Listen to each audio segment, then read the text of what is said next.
Hey everybody, welcome to the MGF Podcast. This is episode 5 of the show with a temporary name where we talk Lego, movies, and whatever else. My name is Ross, and joining me for our pre-recorded Star Wars special is Tait. How's everybody doing today? I hope everybody's doing great, even though we're recording this, a week in advance. I hope you guys are having a great day today or the day that we publish this.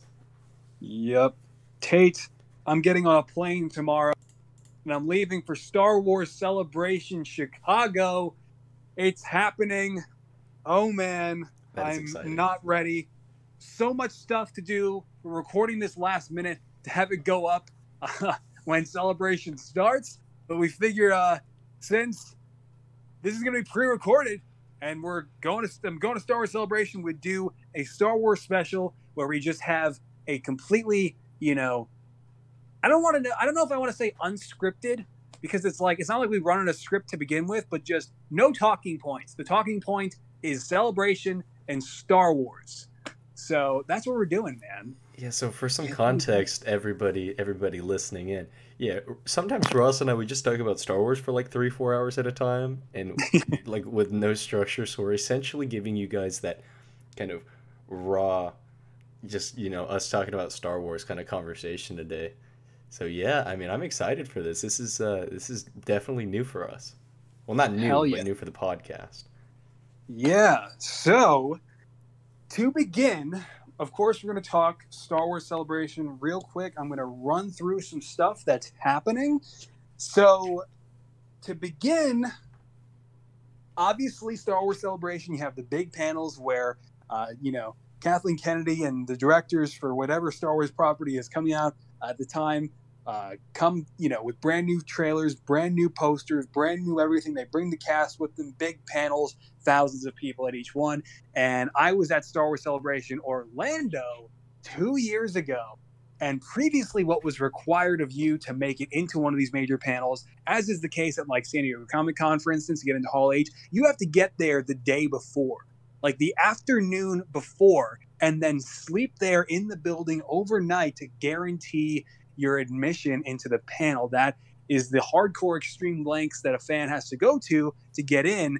And we got to Star Wars Celebration Orlando literally 9 p.m. We drove from North Carolina all the way down to Orlando, 10 hours, got there at 9 p.m., and we slept there overnight for the big 40th anniversary panel. It was like the 40th anniversary panel for Star Wars, and then also the opening ceremonies too is what it also acted as. And so getting there and doing all of that, sleeping on backpacks and pizza boxes through the night, never actually fell asleep, by the way.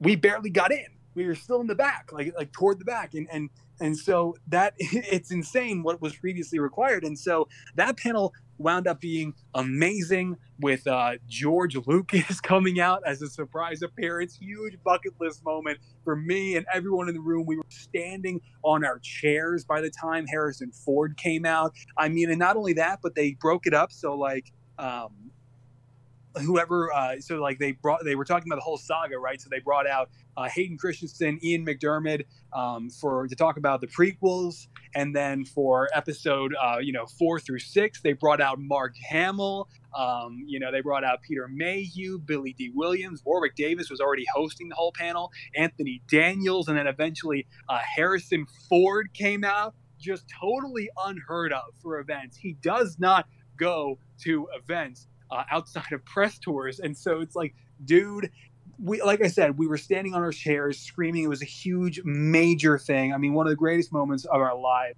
And then not only that, but John Williams shows up. They open the curtain, the far back right corner of the room. There he is, full orchestra. Kathleen Kennedy there, of course, the whole time too. And then Billie Lourd comes out, Carrie Fisher's daughter, and gives an entire speech about her. And it was incredible. I mean, the audience, the energy in the room. And then, that just, we were completely shattered. We walked out of there, and then literally that moment we were melting. It was just pure fanboy bliss. We walk out, and there's John Knoll, the co-creator of Photoshop and I think the CCO, if I'm not mistaken, of ILM, Industrial Light and Magic. And it was like, I couldn't even speak. I was recording, and I have this on film. I just like fanboyed all over the poor guy. It was incredibly embarrassing, but I just could not. I could not bring myself to have a conversation with him. I mean, oh my God, the guy even, he came up with the idea for Row One. I mean, just an insane hour, just an absolutely insane day. And then we did it again for the episode 8 panel, The Last Jedi. We camped out again, and this time we had rafts from Walgreens. And it was great because while we were online and camping out for the 40th panel the night before, we had to call up and we were like, hey, man, friend of mine, he had to call Walgreens. We're like, can you put a dozen blow-up pool rafts on hold? It's like 4 a.m. We're doing this. And I'm like, Eric, you have to tell him we are dead serious. This is not a joke. And so... yeah, man, his mom goes and gets those rafts. We're sleeping like babies. We got 4 fantastic, or at least I got 4 fantastic hours of sleep that night. But before that, while we're camping out for The Last Jedi panel now, Rian Johnson came out, the director of The Last Jedi, who is now infamous to many. And he was signing for everybody in the room. He was there for 4 hours and signed for thousands of fans in the room. It was so cool of him to do that, and it meant so much to everybody. And then he was there a few hours later to introduce the cast and debut the first teaser trailer. And again, the energy in the room, seeing Daisy Ridley, John Boyega up on stage there with Kathleen Kennedy, and even Josh Gad, the voice of Olaf, who was there to host the panel. I mean, just surreal experiences. Now, here's the deal, and the reason I really went into all of this, because none of that's happening this year. At Star Wars Celebration Chicago, there will be no camping out. There will be no queue lines, no, thousands and thousands of people in one giant room for any extended period of time, because what they are introducing this year is the panel lottery. And this has been a massively confusing experience requiring so much coordination between my friends and I. We've literally had to have calls where we just discuss everything and make sure we're all on the same page and we know what to do and what's going on for certain deadlines and certain times. And basically, we're entered into this panel lottery. They're randomly select people. Today, we're supposed to already know by now, but they're super behind. The whole thing probably is a mess and they're just not telling us. But basically, anybody who who has tickets for Celebration has been able to enter between like March 28th or 29th, I think, up until now. And I think it closed just last night, and we're going to find out who gets to go into these panels and who doesn't, with group codes attached for anybody who has, big squads of friends to take with them. So it's going to be nuts, but we don't know what panels we're going to get into, but there's still so much more to be excited for at Celebration beyond just the panels. I mean, you are in a building with, sorry, Shane, dude, I'm like, Tate, this is becoming like a one-sided conversation. I'm just kind of dumping all of this on you. Dude, go for it. No, I like this is really cool to hear about this grand experience of Star Wars Celebration. I mean, I really want to go to one of these years. Yeah, like it's so much fun because you are in a building where literally everyone there loves Star Wars. It's not like your casual friend who's seen the movies and that's it. No, these are hardcore fans that have traveled to Chicago to be in that building and celebrate the saga. I mean, it is so phenomenal. You can strike up a conversation with literally anyone. It is unlike any other place you can go to. You can't get that from Comic-Con. You go to Comic-Con, you're talking to Marvel fanboys, DC fanboys, anime fans, people, who aren't as devoted to Star Wars like people who make the effort to go to Celebration are. It's just something so special about that. So that alone is reason enough to still go. Not only that, but also there are major opportunities to meet up with people. All kinds of stars are going. There are like 61 guests this year. There are some missing, like Mark Hamill, unfortunately, is not attending again this time like he did in 2017. I assume after the backlash that was The Last Jedi, but also because the company that runs the autographs and the photo ops, ReedPop, they're very disjointed, and it was quite a mess. Somebody literally dropped in, had to be hauled down on a stretcher because they were so disjointed with how they handled everything. So we will see how it goes this year. But the big panels that we have entered the lottery for are Star Wars Episode 9. Of course, they'll be debuting the poster with the brand new teaser trailer. And of course, J.J. Abrams and Kathleen Kennedy will be up there with Daisy Ridley, John Boyega, and Oscar Isaac. Those are all the people who are definitely going to be on that panel, confirmed right now. So we're all very much hoping that we'll get into that panel. And then also that'll be on Saturday, and then that'll be on Friday. Then on Saturday, the big panel for the Mandalorian, where they're going to be debuting again, I assume, a poster and the first bit of footage. No idea if that footage will be made public, but that will be Jon Favreau and Dave Filoni will be there on that panel to introduce that, I assume, with Pedro Pascal and some of the Mandalorian cast. And that's so exciting because the Mandalorian, it really looks like it's shaping up to be one of the greatest sci-fi series of all time. And not only that, but then that same day, I think there's going to be a Galaxy's Edge panel. Not necessarily as excited for that, but we're entered in the lottery for that. There's also a big major Phantom Menace 20th anniversary panel on the final day, Monday, which we're entered in for. And Ray Park will be up there, Darth Maul, and also Ahmed Best, who's coming to Celebration this year, who is Jar Jar Binks, of course. And after he posted that photo last year when he revisited the place, the site where the poor guy almost committed suicide. I mean, I can't. He genuinely was considering taking his life at a certain moment because of how horrendous the backlash was from all these terrible people, man. I couldn't imagine attacking an actor like that for a job that they were paid to do. Dude, craziness. Imagine blaming the actor, not the people who wrote the character. Like, that's the thing that I don't understand about Rose as well in The Last Jedi. She didn't write her character. She did her job. Oh my god. She did her fucking job. I'm sorry to listen, curse. man. Yeah, dude. Who cares? Sorry. Kelly Marie Tran never should have had to experience the same thing. I mean, that poor lady. I can't even imagine. But yeah, I mean, and we were there. She came out and they revealed Rose for the first time at that panel. And I even back then I remember we were like, okay, we're like, all right, it didn't really seem that exciting. We were happy for her, but it was like, okay, and then sure enough, man, she took up like 2/3 of the movie, it felt like. But right. Yeah, man, I'm just so excited for Ahmed Best because I'm sure he's going to get a major standing ovation. I mean, there's just going to be an outpouring of support for him. That's also something similar that Hayden Christensen experienced when he was there in Orlando, back again at events for the first time in 15 years. I mean, the love and outpouring of support that he experienced was just so amazing to see in person at that 40th panel, and all the people that showed up there to meet him. He's coming back again this year, and I'm so excited. I mean, it is such a special thing to be able to go to these panels, to go to these events. This is a huge privilege that I certainly don't take for granted. And more than that, like I was mentioning, you have the Clone Wars seasons. I don't think I mentioned it, but you do have the big Clone Wars season 7 panel, which is happening as well. That's going to be on Sunday, I believe.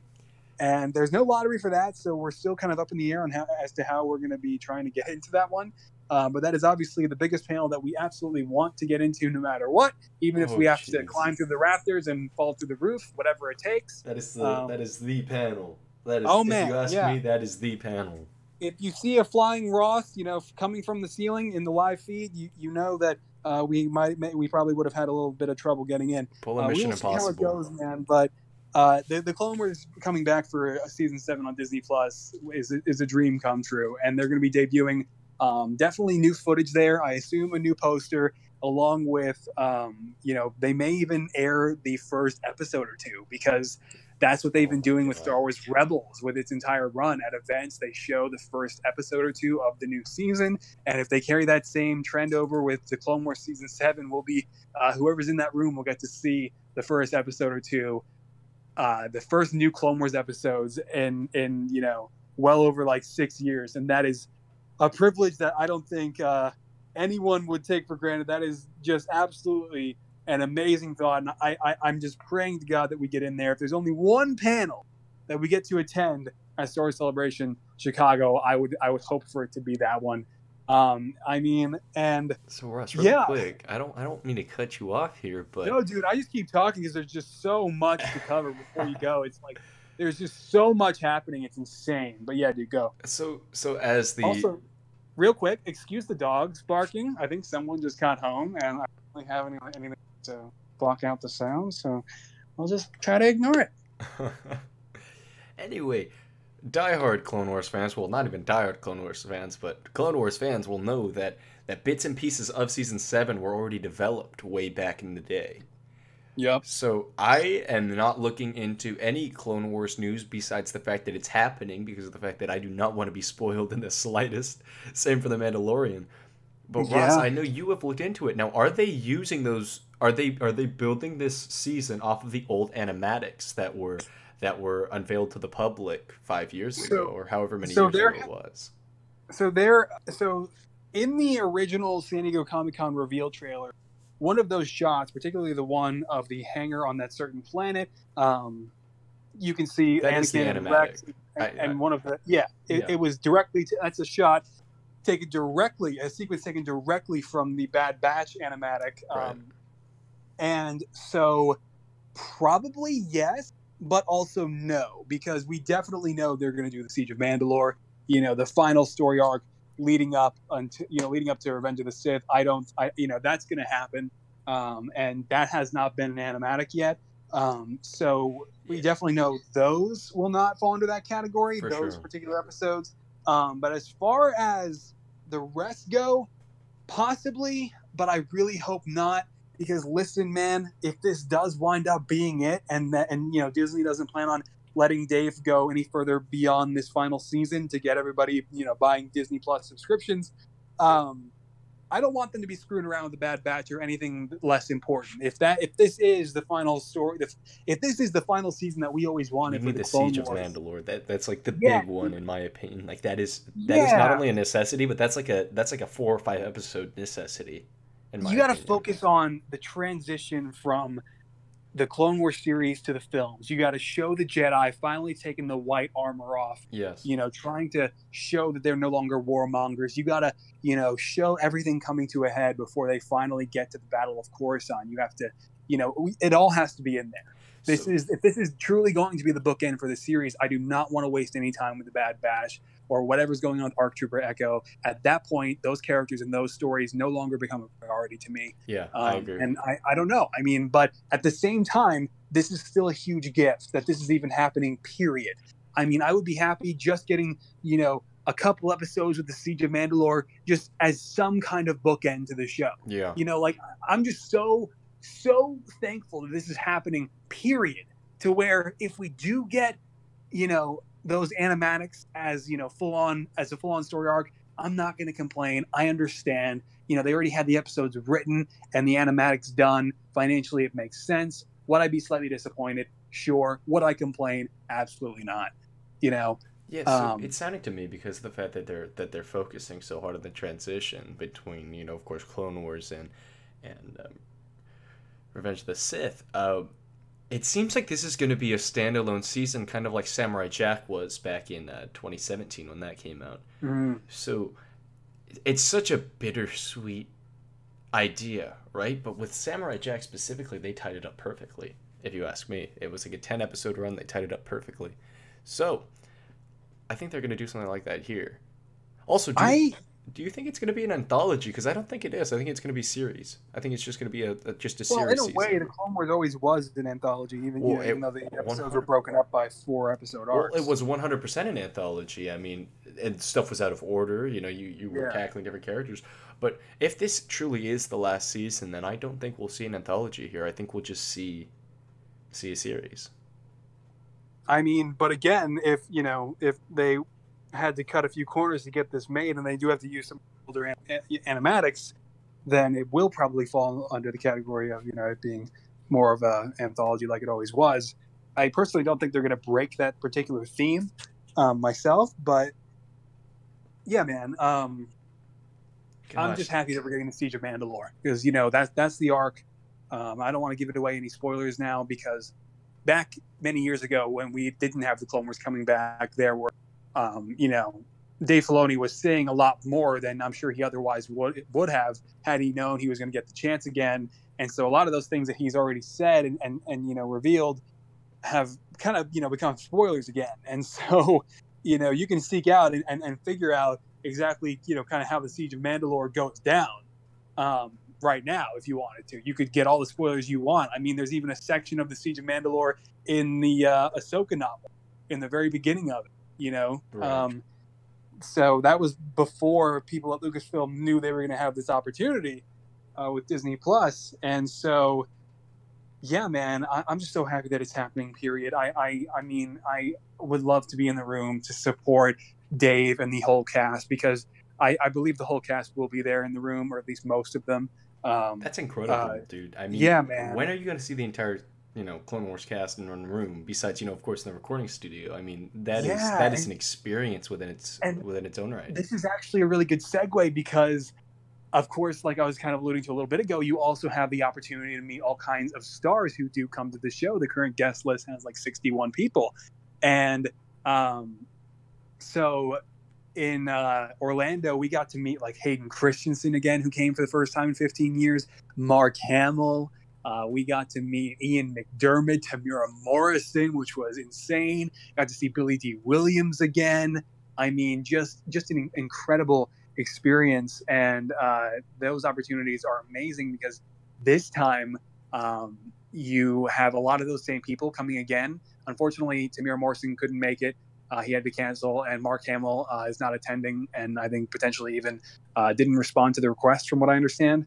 But dude, Hayden Christensen is coming back. Gonna get to see him again. I'm gonna try to not fanboy all over the guy like I did in 2017. Gonna try to compose myself and kind of keep it together. Because listen, man, when your whole life, was changed from a very young age because of how you were inspired by Anakin Skywalker and the Clone Army, it's pretty surreal when you walk up to those guys. 2 years ago, when I walked up to them with my buddy Joe, it was like, dude, there's just something so surreal about that. And it's crazy because they don't hear stories like ours very often. I mean, it's like when I was trying to explain to Tamira Morrison how basically the last 10 years of my life began and have been, built upon the role that he played. It's like, it's so much to say in 30 seconds because you only get a few seconds with them before you get ushered out.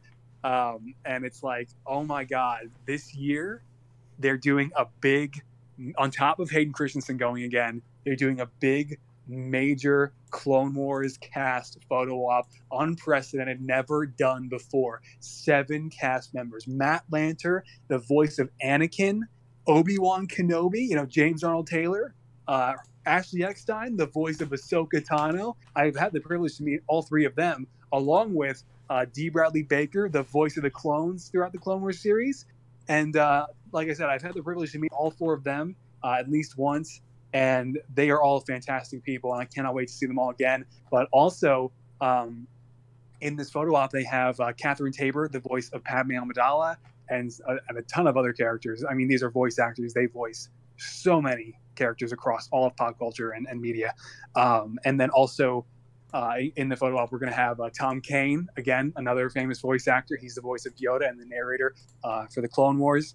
Then also they threw in, out of total surprise, they threw in Matthew Wood, the voice of General Grievous, and just one of the best sound designers working today. That's nuts. I mean, oh man, all 7 of them all at once. And on top of that, we're going in with 4 people. So it's going to be me, Joe, Nick from Heroic Bricks, and then also Joe's fiance, Madison. And it's like, oh man, it's going to be nuts. You only get a few seconds, but it makes for one hell of a photo.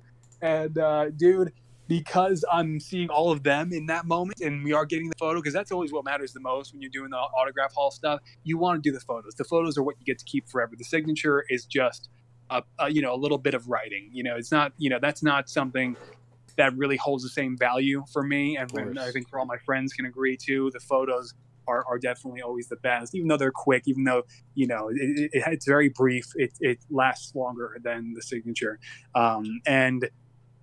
But because I'm getting in and we're doing that big photo with all of them, I designed this giant Clone Wars poster with my custom Anakin, Obi-Wan, and Ahsoka, and then Andrew's custom Rex and Cody.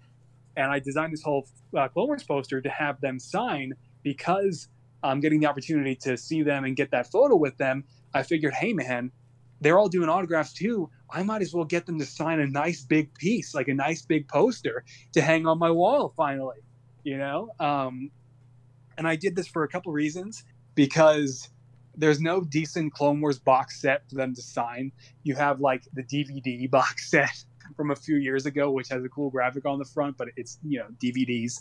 And then you have like the Blu-ray, which is kind of just like a slim plastic copy with a not as cool graphic on the front. So I'm like, dude. And then also, as far as posters go, you only really have a good poster from the original Clone Wars movie back in 2008, and that's, you know, still good looking, but it's since become outdated. So I was like, you know what, man, I'm just designing my own. You know, they're going to be debuting a new one in Celebration, I'm sure, but it's like, I obviously won't be able to have a copy of that made, you know, in time, because it'll be debuted there. So I designed a custom one. I'm going to have all of them sign it, and that is going to be amazing. Just a huge privilege. And then we also we have a photo op for Sam Witwer, which is really exciting. Of course, he is the voice of Darth Maul, and he was also Starkiller in The Force Unleashed. He's currently on Supergirl, and he is just such a talented guy who is just really, he always brings his all to every single role that he has stepped into over the years. And also apparently on his show, Being Human too, where he played a super badass vampire apparently. And yes, we're going to be able to catch up with him. I got to meet him once at Star Wars Weekends 2013. Super cool guy. So I'm very much looking forward to that. And then, man, I also have a freaking, I think we have a photo op with D. Bradley Baker separately, like right after the big Clone Wars cast. So once we see him in the big Clone Wars cast photo, for me and Andrew Vu, who's going, Andrew from AV Figures, we're going to go and see him separately for a photo, which is really exciting. And I'm more so excited for him because anybody watching, if you don't know, Andrew over at AV Figures, he's been one of my closest friends for years now, as far back as like 2012, I think.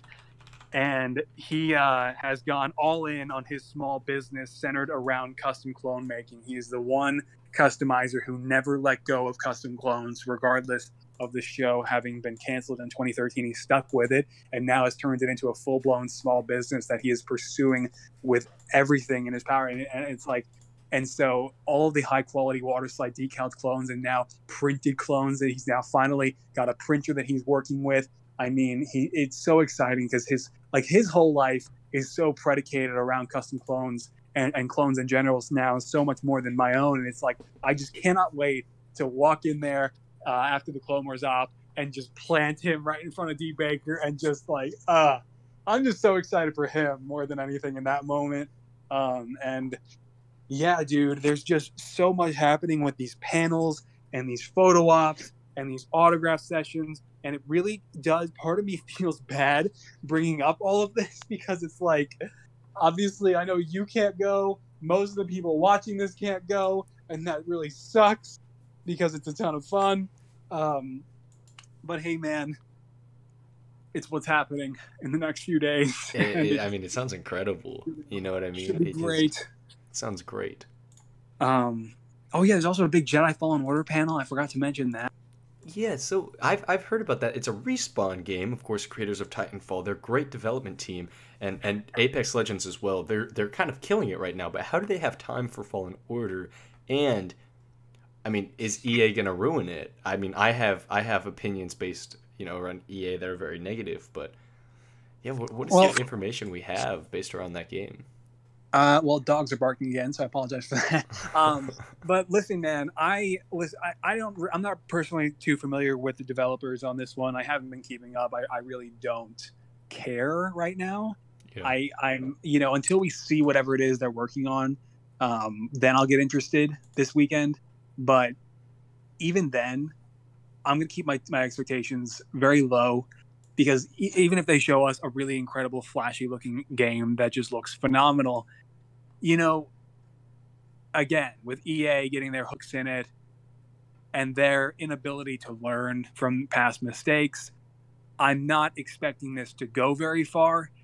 And, I mean, I really hope I'm wrong. I hope this is the game that changes everything. It sounds fantastic, but also sounds very similar to the story of Kanan Jarrus. It's about if the game is going to follow a Jedi Padawan trying to survive post Order 66. And it's like, man, I'm excited. That sounds like that would make for a lot of fun gameplay, especially with everything that Star Wars Rebels introduced. I was not a fan of Star Wars Rebels, but they did introduce the Inquisitors. Inquisitors, I said that really weird. The Inquisitors, and those were the dark side users that hunted down Jedi for at least the first, I think 5 to 10 years after Revenge of the Sith.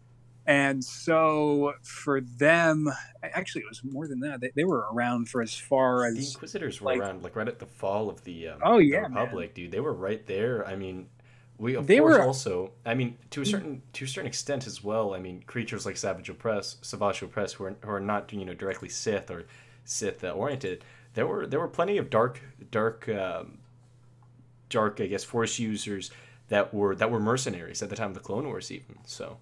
Yeah, and the Inquisitors were active as far as like I think a year or two before Rogue One. Yeah. They were around for most of that period between films and far after as well, which is like something that I wish was fleshed out. I wish that idea was already brought up in the original trilogy time, because do you know how cool it would have been to see a bunch of like in the no disintegration scene, of course, you see a dark Force user just standing there with a lightsaber hilt on their belt. I mean, that would be so cool to just have seen back in the 80s, when those movies came out. But hey, I mean, we're seeing it now, which is still incredible. Yeah, man, and so the Vader comics also really do delve into the Inquisitors. Vader comics are incredible. Oh yeah, and they delve into the Inquisitors pretty early on in their time after Revenge of the Sith and what it was like for Vader to train them and their earlier missions. And this is the problem that I have, because obviously you have Jedi being hunted by the early Empire, right? And so the Inquisitors are going to show up. This is a given. And, no spoilers, but there are rumors that support this. And the problem here is there is already a pre-established set of Inquisitors that we have seen in not only the early Vader comics, but also for Rebels. And there's a certain Inquisitor that is apparently going to show up, a new Inquisitor. But that Inquisitor hasn't been seen anywhere in new canon. And so I'm very curious to see if the rumors are true, how they're going to weave that particular Inquisitor in, because they're just not there in the comics, when that Inquisitor would have been active and training and working with Vader. So I don't know. I'm looking forward to it. The new graphic they released today looks phenomenal with the custom and like broken looking lightsaber hilt. It looks crazy. Yeah. I mean, and if there's one thing I want from this game, there are two things. I want it to feel like 1313. I want it to have, a similar atmosphere to it. And because we never got that game. And I also want good lightsaber combat, please. Oh my God. Seriously, I want that to be a big part of the gameplay, or at least part, that needs to be perfect. I want it to be a modernized take on Knights of the Old Republic or the original Star Wars games that did make the attempt, not the bashing of lightsabers that we still currently have in Battlefront 2017, where you just walk up and smack the other guy as many times as you can until they go down, but actual lightsaber engagement that requires focus and vigilance, essentially, in each swing, in each motion, in each move of the lightsaber, that really makes it feel like an authentic lightsaber duel as this Padawan is going up against Inquisitors. That, I think, needs to be in the game, full stop. Yes. Anything short of that, and I don't know that I'll care. Yeah, so I didn't like the combat in oh god, what is the game called? The one with Force Unleashed. I didn't like it because it felt very hack and slashy. It felt very God of War. I definitely preferred Knights of the Old Republic. Yeah. Even the online Knights of the Old Republic, I mean, had decent lightsaber combat. I feel like that's something that people are really dropping nowadays, because, I mean, it's really fun to go hack and slash mode and just, It's really not, though, man. You play Heroes versus Front 2 right now, and it's just a really stressful experience more than anything. It's so unbalanced that each match just either goes one way or the other, and you just don't know why the other guy isn't going down. You started bashing them before they started hitting you, and it's like, it's ridiculous. You don't get the same. Yeah. No, I meant more so in this, like, hordes of clones just dying at your thing. I mean, that's always been a staple in Star Wars games. Yeah, but I mean, in that case, slashing like a lunatic is necessary if you're just hacking down stormtroopers, sure. But I mean, I'm talking about like duels, right? this new character. Look at games like look at games that have, let's say basic combat. Like let's say Red Dead Redemption 2. Very basic combat, but it still feels good. Oh my god, the fist fights in Red Dead Redemption 2 are some of the best I've ever experienced. They feel very heavy. They feel very, like not holding anything back. That's what the lightsaber should feel like, I think, in Fallen Order. Yeah, man. Very heavy, very almost cumbersome in a way. You're really putting force behind it. You have, the feedback in the controller. If it's not like that, if it's just more weightless, lightsaber fighting, I'm not gonna, the lightsaber fighting has to be good in this game. The story and all that kind of stuff, is fine, but the lightsaber combat has to be good. I think they should pull from Shadow of Mordor and Shadow of War, because even though those games were hack and slash games, the combat felt really good. Yeah. I've heard good things about God of War. I never got the chance to play it myself yet, though. Yeah, God of War feels very light and airy. Yeah, man. And so I'm looking forward to Jedi Fallen Order, but all I'm saying is my expectations are, going to be the same pretty much leading up to the game. We're not going to know how it really feels or how, because it's just, I'm so used to getting half-baked products. Half-baked games is the standard now. And that's what I'm expecting. I think these games take a really long time to do them right, and EA and Disney never allow the game developers that time. And then you wind up with half-baked games like Battlefront 2, a lot of passion poured into it by the developers, looks beautiful, plays pretty well, and then they have to introduce some cheap microtransaction system with a basically absent progression system that was dysfunctional from day one. It's like that's what I'm expecting. There's always a catch with EA, right? There's always something. So unfortunately, EA has gone on file and said that single player gaming is dead, which Spider-Man PS4 and Red Dead Redemption 2 last year said, "Are you kidding me, EA?" Fallen Order, we can't assume, is going to be a single-player game because of the fact that another multiplayer Star Wars game would just be a weird choice when 2017, when Battlefront 2 just came out in 2017. Listen, man, Star Wars fans want a story. That's what makes Star Wars great, is the story. And Battlefront 2's campaign, I appreciated the effort, but what a mess. It's weak. I haven't played through the whole thing. God. I've played it. And especially after reading the prequel book that set up Inferno Squad and introduced you to all the characters so well and got you so invested in them as they infiltrated the remnants of Saw Gerrera's partisans, for them to then butcher the characters in their own game was really sad and really tough to watch. And so, I'm just not expecting anything. Even after whatever they show at the panel this weekend, I'm not going to flip out if I don't get in, and flip out. I don't think it's like, listen, man, if say like Barriss Offee winds up being the Inquisitor that you're being hunted by, that's pretty cool. That's pretty exciting. Absolutely. And I'll probably flip out a little bit just at seeing that, if that happens. But it's like, otherwise, I don't know. See, so Respawn, they make good games. Titanfall had an okay single player. And not great. And Titanfall 2 was so underrated. What a shame. Titanfall 2 is an amazing game, and it's super underrated. What a shame. But taking a company that has, because they started with Call of Duty, Respawn, or the creators at least started with Call of Duty, and then they moved on to make their own company. I don't know. I would like to see a Star Wars game by like Naughty Dog or somebody that has nailed, story-based action adventures. But noting Respawn, I think they're going to make a high-octane action game, and I think microtransactions will come in the form of, I don't know, maybe cosmetics for the single-player campaign or something like that. Is multiplayer confirmed for this game? Is it confirmed single-player multiplayer or anything like that? No, I don't think multiplayer is confirmed as far as I know.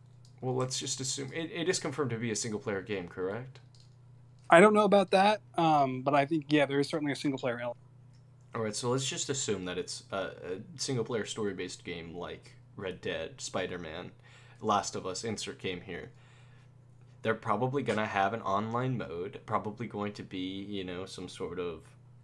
It's probably going to be like the 2010 era, where like they would just shoehorn in online modes in single-player games. Like Yeah. Batman... More recently, example, Red Dead 2. Did you mention that? Well, Red Dead 2, yeah. Let's not even talk about that. Oh, man. But the first game that comes to mind for me is Batman Arkham Origins. Great game. Weird online that's strangely fun. Another example, Last of Us.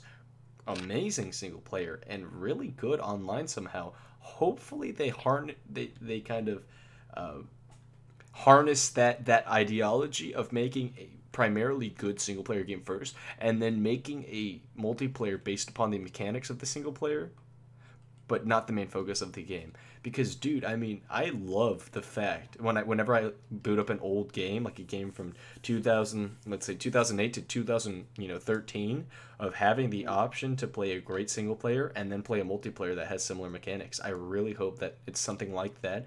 But since it's EA, probably won't be. It'll probably be like a bare bones single player and then a multiplayer that makes them money. Yeah, I that's what I'm expecting, honestly.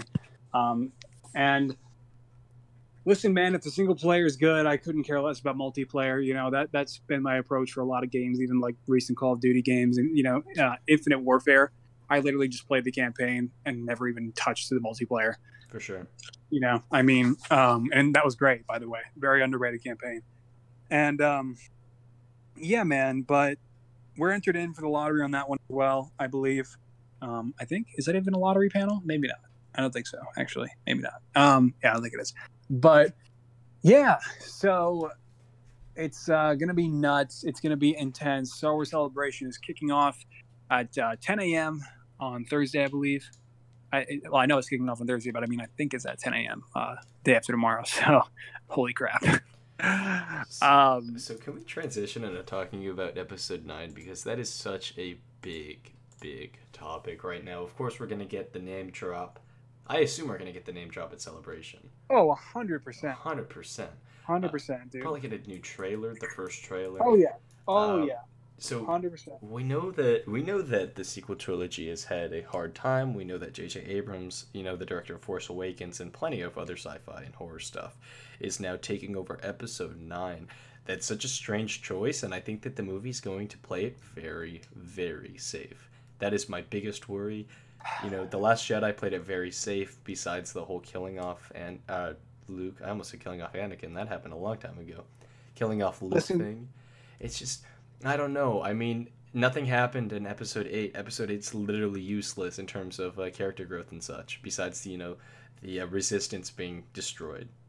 Yeah, and I mean, like, Kylo Ren got a lot of character growth, and obviously the death of Luke Skywalker. The Last Jedi did accomplish a good amount, but it wasn't galaxy-changing like all other Star Wars films before it wasn't were. Necessary, in my opinion. Yeah, man. And listen, after everything I described at the beginning of the show, being there, 2 nights in a row, and on the second night for The Last Jedi camp out, Rian Johnson coming out to meet everybody in the room, sign and take pictures, and then, being in that room with them and watching the trailer, there always was a part of me watching there. I was super excited. And it was, the energy was insane. But even watching that footage, I had to admit, I was like, this is not mind-blowing. There was a voice in the back of my mind watching the footage. It was just saying, like, okay. And it, I can't deny it. It was there. And sure enough, man, we finally made it to the film. And it was proven very quickly that Disney's formula of allowing too much creative control to whichever director they believe in was not the right call. And yes, JJ needed some time off, but Ryan was not your guy. And I hate to say that because he's an all right dude. He's a great director, but he's great's an overstatement. Listen, man. Yeah, I would say I'm being generous too, but it's like, listen, man. The writing for The Last Jedi was so bad it was on another level when you really take a look at it. When you take off the rosy tinted glasses, or what do you call the tinted glasses for something more recent, when you just take off that lens of just pure fanboy excitement and you really do take an objective look at what Ryan did writing that film and then oh my god, man, I just cannot believe how bad it went for him. I mean, what's crazy to me though is that he's the same man that directed Looper, and Looper is a phenomenal film. Phenomenal. Yeah. Highly dramatic, highly emotional. Why wasn't that present in episode 9? Maybe he was butting heads with Disney. Maybe there was something like that. Maybe Disney said, play it safe. Because Disney loves playing it safe. I mean, we see that with Marvel a lot, and I know people love Marvel movies, and I've been, yelled at for saying this, but they play it safe, except for Infinity War. Oh, 100%, dude. 100%. Yeah. Yeah, and Solo played it really safe, too, so where are we going forward with episode 9? I don't know. I mean, J.J. Abrams as well plays it safe. That's the term of the day. I would say the one film that doesn't play it safe is Rogue One. Rogue One, not at all. Rogue One is phenomenal because it's individual, it's artistic, I mean, my only complaint about that movie is that Jyn Erso is such a passive protagonist. Like, shit just happens to her. Yes, sir. But, yeah. I mean, I can overlook that for the just set piece of that movie. I mean, people love that movie so much that people in the LEGO community just built Scarif for like 2 years after. People are still building Scarif to this day. And I mean, I think that just shows that creative liberties in Star Wars works. And I hope that they pursue that in episode 9. Yeah, dude, Rogue One was, borderline a masterpiece of a film, if you ask me. Aside from Jyn Erso and the role that she played, unfortunately. Oh, one extra thing about Rogue One, really quick. As somebody who loves Legends material, who considers it canon still, I'm in denial. A lot of the stuff that they added in terms of drop ships and TIE fighters, they were so weird. In my initial reaction watching that movie. Sorry to tangent here, but my initial reaction is these are these spaceships, these shuttles didn't exist, and now all of a sudden they do. So initially I was being very hard. Tait, there was a very limited number of them. They were all on Scarif. That's what happened. All the remaining Death Troopers, they were all on Scarif. Every single one of them. Oh man. Yeah, I remember before Rogue One ever came out, we were all very concerned about this, and sure enough, exactly what we feared would happen happened, and all those new classes of vehicles and stormtroopers did not seamlessly integrate with canon, and Solo as well, like the mud troopers or whatever they're called. That was weird. Yeah. Dude, Rogue One came out when I was still in high school, so it was like a debate class. I was just talking to this kid, and I was like, dude, as somebody who's read Legends, this is a little bit insulting, how much new stuff they added.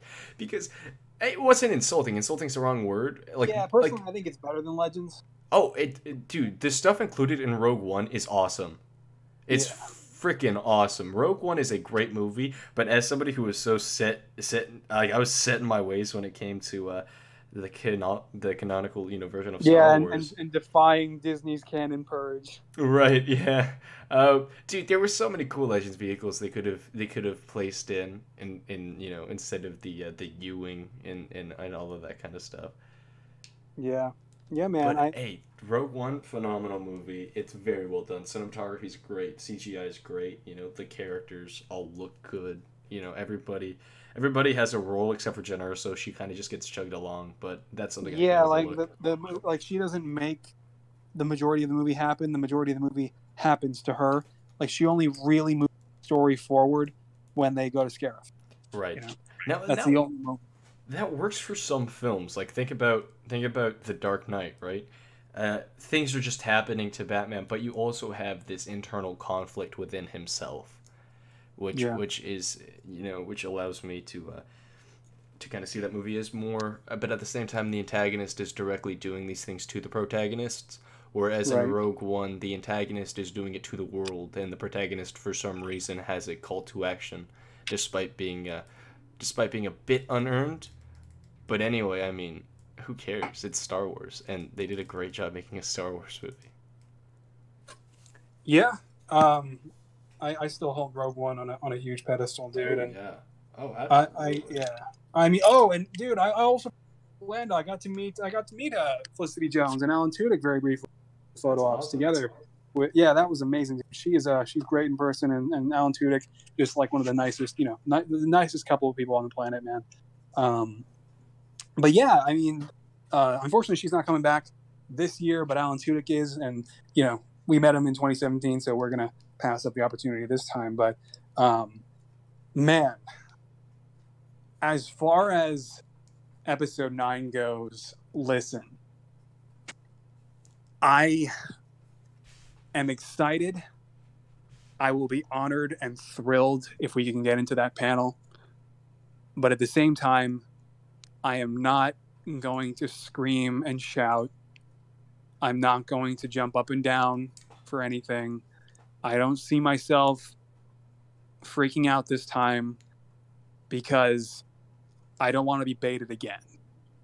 I don't want to get caught up in the moment to then several months down the road get to see the film and then again be disappointed, because The Force Awakens was such a great consultation package for everything Disney had in store and retreaded so much of A New Hope, but was still a really exciting and fun film, and for so many different reasons. And despite its flaws and overall disconnect from the rest of the saga, it was really great.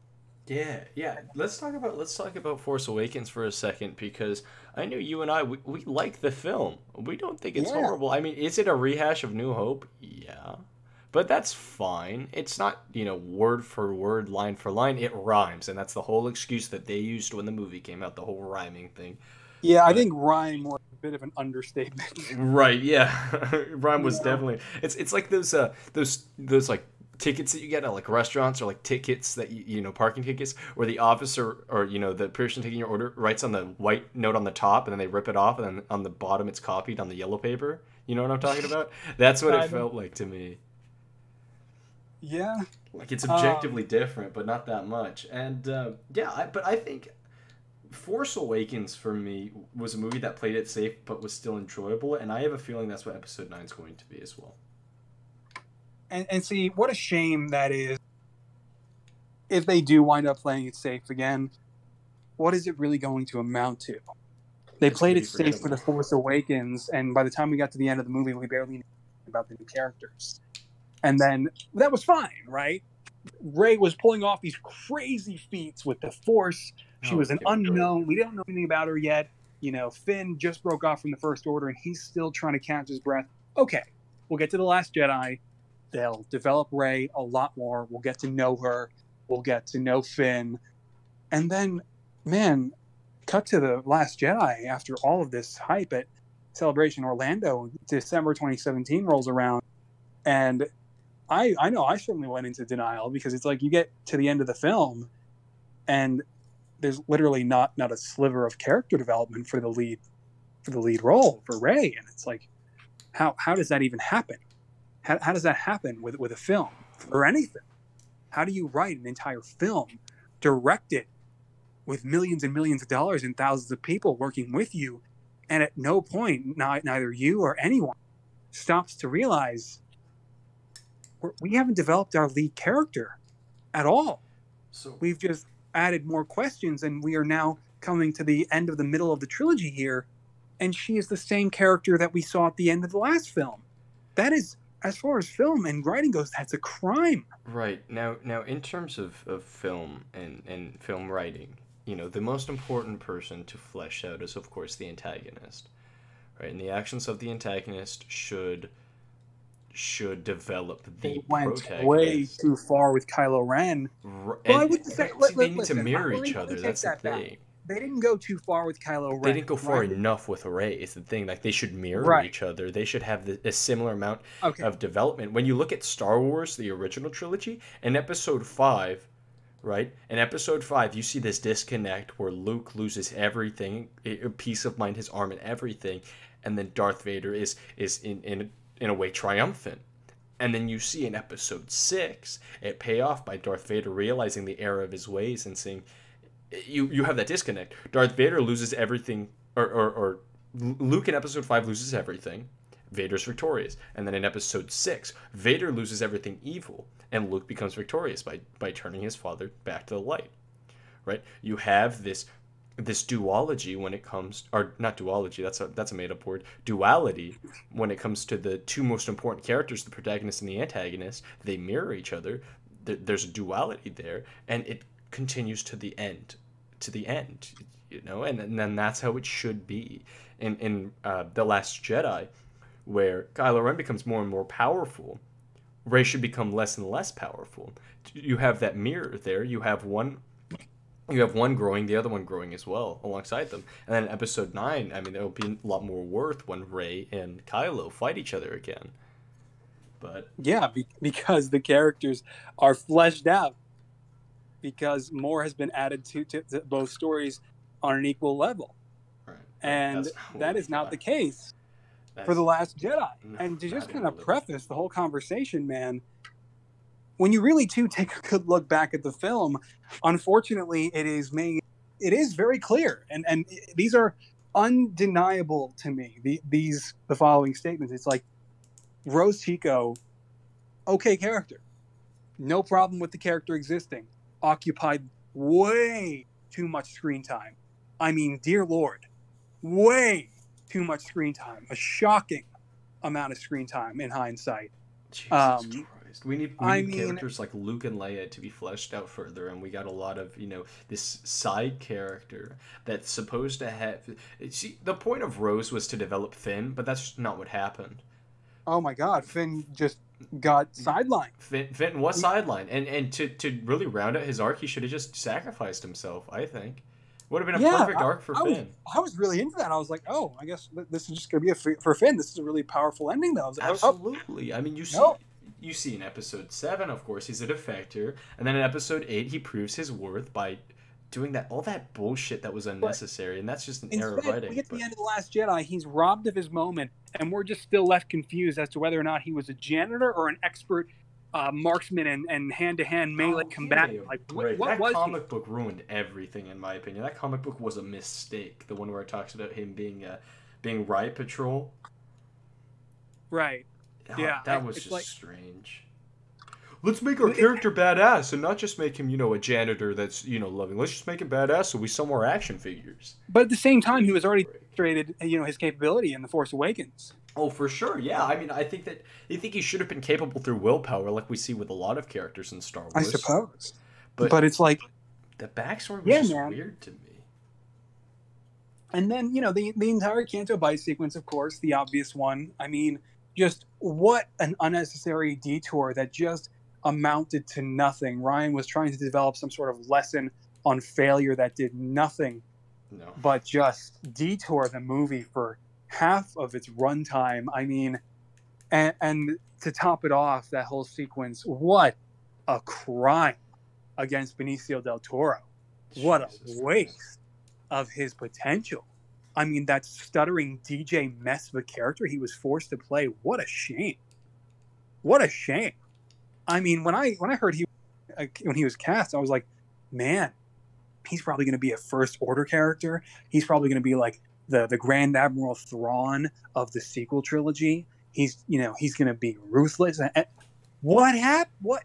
And granted, those are my own expectations. I fully understand that. But what was that we ultimately got? Okay. It's kind of like the same thing for also the same thing was done in The Force Awakens with Lupita Nyong'o. Right. Listen, man, I'm sorry. Maz Kanata is a waste of Lupita Nyong'o. Yes.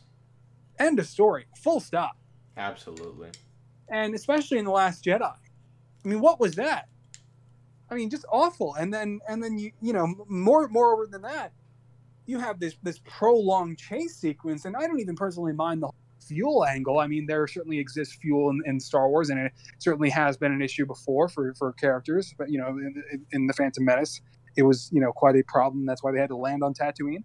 But my problem with that was the entire effort, as far as the Resistance goes, was led by, of course, Admiral Holdo, Laura Dern, And see, Disney's got this problem. Kathleen Kennedy and all of them have this problem where they're casting actors for certain roles that don't belong to them, that they don't fit into, but they know them. They worked with them on classics like Jurassic Park. They're an iconic actor or actress, and so put them in the role. They'll do fine. They'll do great. They'll adapt and fit in perfect. No, I'm sorry, but it's like that the writing, no actor can save any role that's written like that. And this went for both Benicio del Toro's DJ, but more than that, Admiral Holdo for Laura Dern, because it's like Laura Dern, great actress, but she had no business being in that film. And she steps on the screen. She steps on the screen after Leia goes into a coma, and she's like, you know, she's like, we are the last surviving members of the Resistance. No one has any idea who I am, but I am tall and lanky and a female leader. So please, you're supposed to believe in me for absolutely no reason. And I'm not going to tell anyone my plans or what's going on, and I'm going to condescend every single one of my subordinates who doesn't agree with me, and you're just supposed to believe in me, period, end of story. What are we doing? Okay. What is going on? You know who you are. Read the book. Ross. You know, like, now here's how I would fix these characters in The Last Jedi, at least for me. It has, you know, and it's like it becomes this whole argument about females. It has nothing to do with gender either. No, it has absolutely nothing. We don't know who she is, but we're just supposed to believe in her, and it's like, no. And so she has this big sacrifice moment, you know. Godspeed, rebels. I guess we're not even the Resistance anymore. They're just rebels. I mean, Rian Johnson just dropped the name, you know, the phrase resistance. But here's the thing that's so stupid about that. Where did the First Order come from? They're not the Iron Fist of the galaxy. The galaxy is governed by the Republic. They're not rebels. They're resisting for an evil. She gets this whole sacrifice scene, and it's like we're just supposed to care. Right, about a character that we just met. It looked great, but who cares? It was so bad. And so you have all of these different elements and all these different factors that just took so much time away from Rey and Finn. And for the sequel trilogy and The Force Awakens, they already gave us our new characters. We already had the original trilogy actors and characters to revisit after 30 decades of screen time, you know, of time off the screen. So it's like, we have more than enough content for the entire sequel trilogy moving forward. We do not need a Rose Tico or a DJ or a Canto Bight sequence to teach us about failure, or an Admiral Holdo when we don't even know who she is. What are we doing? What was Ryan doing? So it has nothing to do with subverting expectations. It is just pure, objective, bad writing. I'm sorry to cut off the Ross rant, but yeah, dude. Sorry, go for it. I know I cut. You're fine.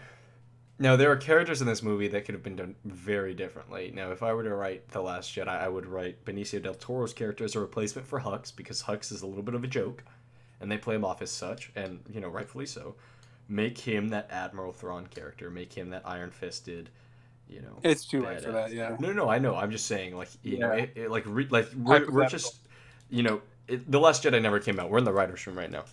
Make Benicio del Toro that super, you know, tough, gritty, you know, admiral, and make Holdo an Umbridge character. And I know you don't know what that means, but Umbridge in Harry Potter is a very condescending, very evil woman, but she's not a villain. She's just a very evil person, right? Make Holdo that kind of person so Poe actually has something to fight against. I think that the whole Poe sequence, the whole fighting, is stupid, but maybe he was totally in the right. Right. But let's just say in this scenario that we're building, you know, Poe actually needs to stop her because she's going to be, you know, very negative for the rebels. And then the sacrifice, if you have her be a horrible, horrible person and then she, you know, sees the error of her ways, her sacrifice makes sense at the end of the movie. But even more so, make Finn do it. Finn should have crashed the thing. I mean, I still think that Finn should have sacrificed himself in any way, but if Finn did the whole hyperspeed crash, his character... that would have needed to be earned. Like, he would have needed to be developed first. Oh, and I agree then with you. do that at the end. Right, exactly though. Like take the movie right before. Is the planet called Sullust? Is that what it is? Is it? Which one? Oh God. Crate? Is it Crate? It's not Solus. What am I saying? Solus is a... No, my God. I am... That's me and Nub's planet, dude. Right, I know. Jesus Christ. I just had it. No, Solus is the lava planet, right? Me and Nub's lava planet.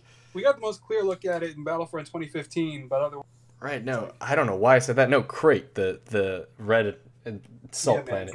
Right, but anyway, instead of having the whole fuel shortage thing, have some storyline, I don't know, where Finn does something big, and he's about to win, but he doesn't, and then he says the only way to do this is to sacrifice myself. So he crashes into the shuttle, killing off Benicio del Toro's iron-fisted character, and then you have the whole Kylo Ren sequence on Crate with Luke Skywalker and all that shit. You know what I mean? Right. I mean, we needed to have some sort of payoff. If you still want Holdo to be in the movie, she needs to be a huge villainous protagonist, and Benicio del Toro's character needs to be a foil to General Hux, right?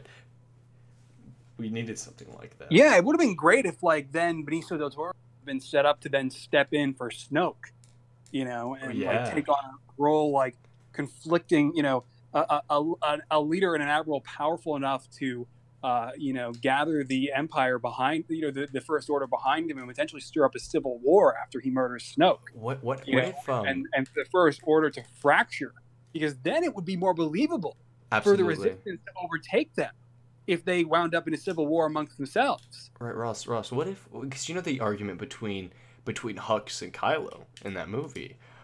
What if there's that argument between Hux and Kylo, but Benicio del Toro's Admiral Thrawn character just straight up kills Hux because he's a weaker link? That would have been great. That would have been incredible.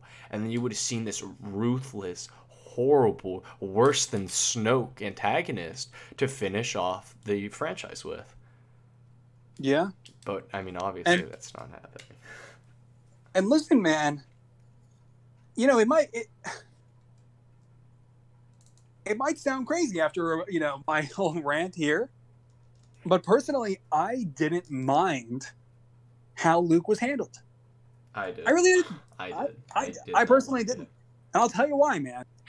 Because, listen, I understand Mark Hamill and why he would have expected Luke to go on and be the exact same person 3 decades later. And I also really do enjoy his iteration in Legends and how he was the same person 3 decades later and became the best version of himself and a pretty much a Jesus figure to the galaxy. But it's like, Jesus, listen, man. Yeah. Listen, man, if we're being more real, 3 decades, 30 years is a long time, a really long time for anything to happen. He has lived a whole nother life since Return of the Jedi. And I don't know about you, but there aren't many people that I personally know. Maybe this is kind of an overgeneralized blanket statement that really, it doesn't apply to everyone, sure.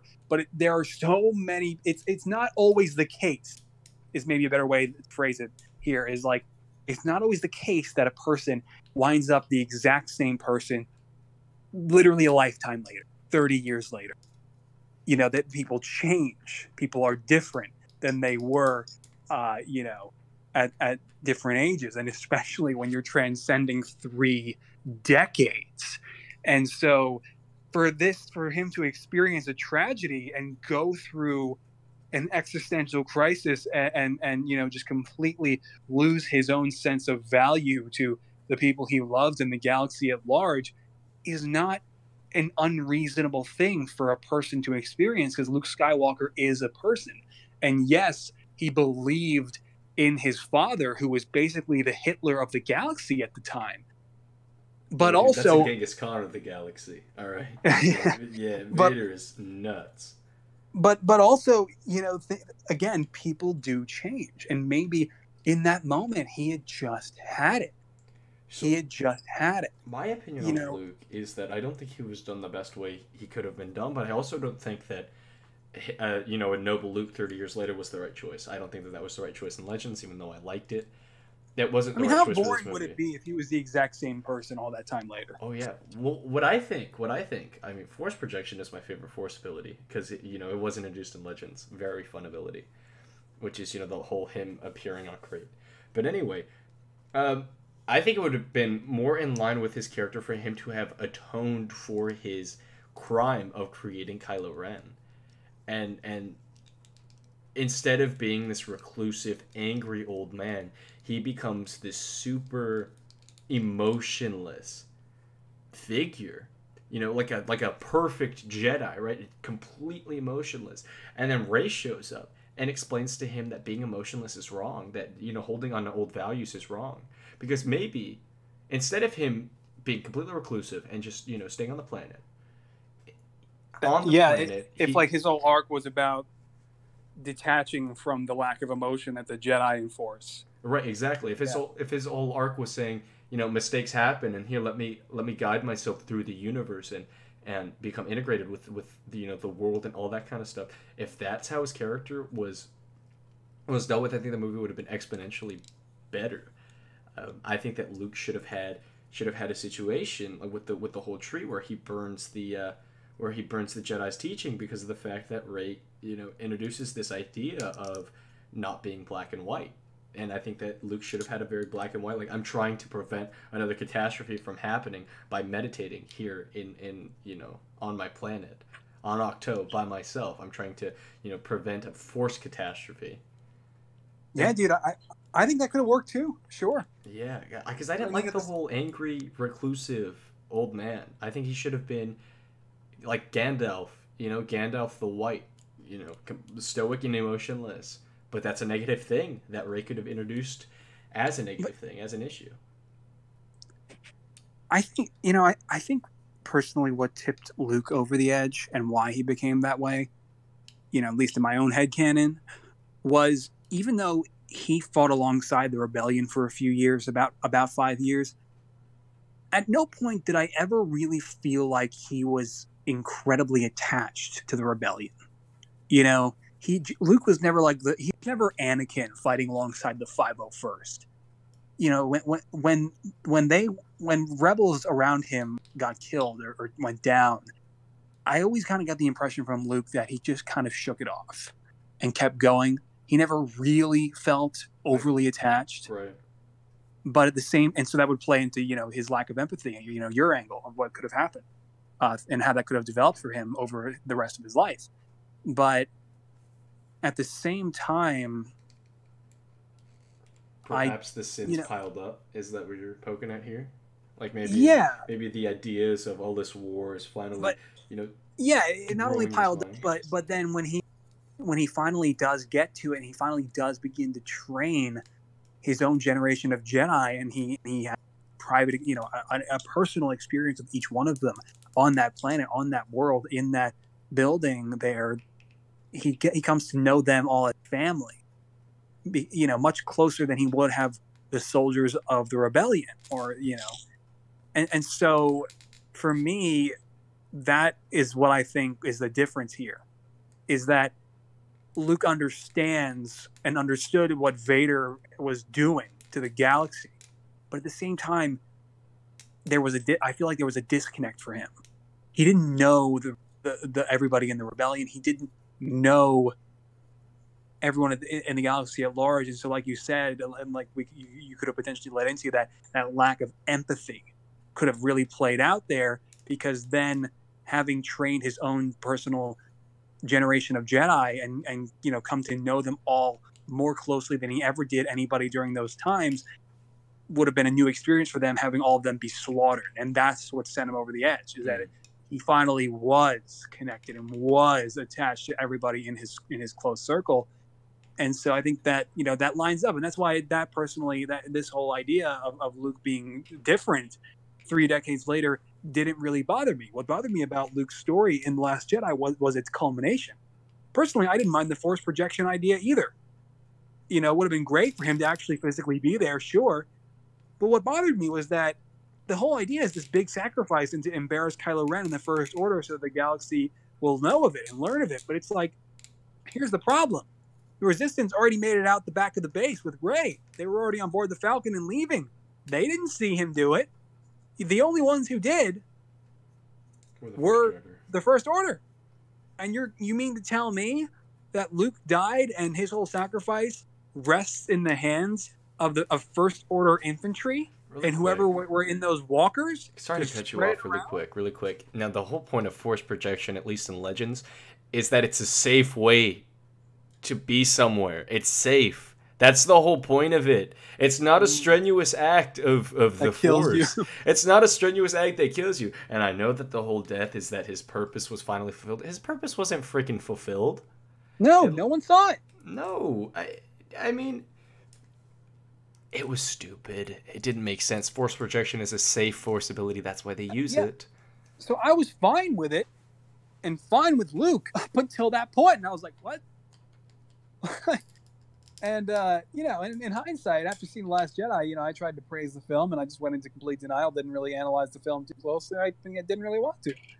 And, man, unfortunately, I appreciate Rian Johnson's dedication, but that dedication was not channeled properly for the Star Wars franchise at large. It just... I'm sorry, but I feel like a lot of what we've brought up, at least certain elements, like Rose Tico being given too much screen time, Rey not being developed enough, these are objective statements almost. These are undeniable facts about the movie. And the same thing with General Holdo. And so all of this and this entire talk on our position in regards to The Last Jedi all builds for me to... Again, if we get into the Episode 9 panel at Star Wars Celebration, I'll be there as a Star Wars fan to support the new films, of course. At no point do I forget that there was a time where there were no Star Wars movies coming out. People experienced this worse in between Return of the Jedi and The Phantom Menace before I was born. But then I experienced it from 2005 when I first got into the franchise up until 2012 when Disney acquired Lucasfilm and announced new films. There were no new Star Wars movies coming out. There was no Episode 7. I remember as a kid always wanting Episode 7. So I am still thankful that all of this is happening, period. And so again, that alone is reason enough for me to be in that room and support those who are trying, regardless of how it may turn out, because this still does mean a lot to me that this is happening at all. And so, I would be more than happy to be there, support them and clap and cheer them on, because again, I'm just so happy that it's happening, just period, regardless of what I think of it. And so Ross, it'll just be a different experience than it was at Orlando. You and me are two sides of the same coin in the sense of you're the sci-fi fan that really embraces, the new properties, and I'm the sci-fi fan that says just stop while you're ahead. No, similarly to Aliens and Predator, other franchises that I really like. I mean, I would prefer to just be left with the brilliant films and the brilliant,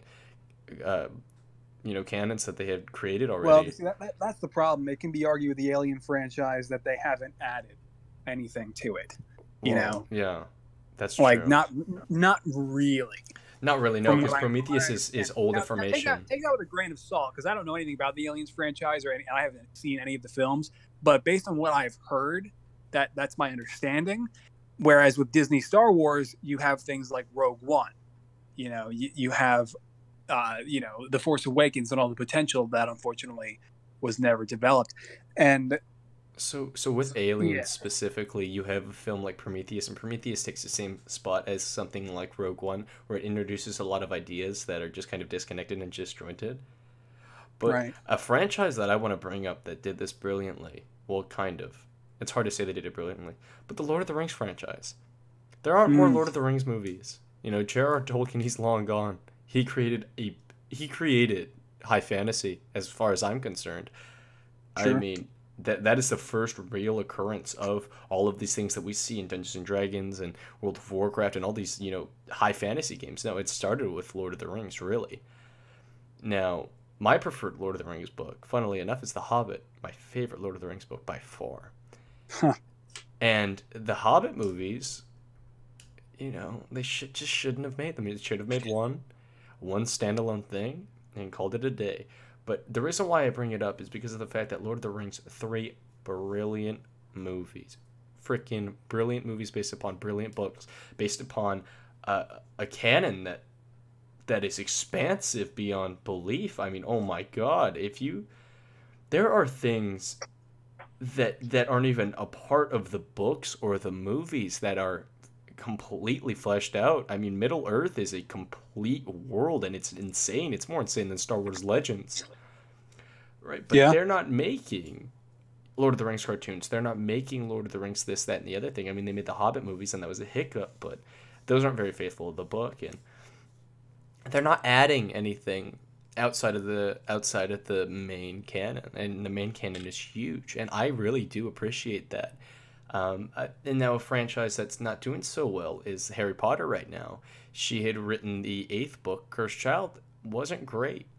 I didn't read it, but I didn't want to, because apparently it rewrote a lot of things, kind of like Solo, right? Yeah, and from what I understand now, she's just coming out and just saying crazy things about her own stories. I know this is the Star Wars special, but can I complain about J.R.R. Tolkien? Not J.R.R. Tolkien. Yeah, dude. Oh my god, can I complain about J.K. Rowling for like 2 seconds?